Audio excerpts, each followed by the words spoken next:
So guys, big boss ने तंजिंदर बग्गा और हिमा शर्मा इन दोनों को एक ऐसी पावर दी जिससे ये दोनों सभी घर वालों पे राज कर सकते हैं, मगर फिर भी वो इस पावर का सही इस्तेमाल नहीं कर पा रहे। गाइस, बिग बॉस ने सभी घर वालों को ये अनाउंसमेंट किया कि मैंने हिमा शर्मा और तंजिंदर बग्गा को 2 ऑप्शंस दिए थे। एक तो वो जेल से बाहर आ सकते हैं और आप लोगों के साथ रह सकते हैं, और दूसरा वो जेल के अंदर रहकर पूरे घर का राशन का कंट्रोल ले सकते हैं अपने हाथ पर। और फिर उन दोनों ने राशन का कंट्रोल अपने हाथ में लेने वाला ऑप्शन सिलेक्ट किया, जिसके बाद फिर स्टोर रूम में पड़ा राशन जेल के अंदर चला जाता है और फिर सभी घर वालों को ये लगता है कि अब ये दोनों हमारे ऊपर राज करेंगे। और हिमा स्टार्टिंग में वैसा ही करती है, तो वो घर वालों को बिल्कुल भी राशन नहीं देती है और जेल के बाहर तो मेला सा लग जाता है कि राशन दे दो, राशन दे दो।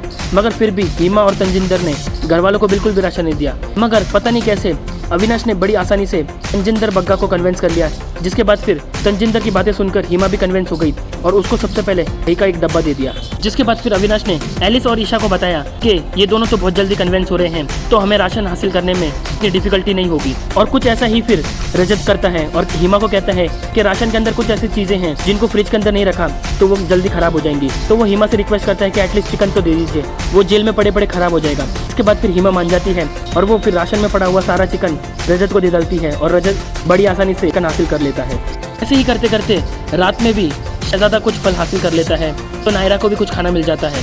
और पता नहीं क्यों हिमा को इतनी बड़ी पावर मिलने के बावजूद भी वो इस पावर का सही इस्तेमाल नहीं कर पा रही, जबकि ने उसको पहले ही कहा था कि अगर तुम किसी को राशन दे रही हो तो उसके बदले में उनसे कुछ करवा सकती हो। अगर हिमा ऐसा कुछ भी नहीं करती हुई दिखाई दे रही है, तो क्या आपको लगता है कि घर वालों को हिमा ऐसे ही मुफ्त में राशन बांटती रहेगी, फिर उनसे कुछ करवाएगी?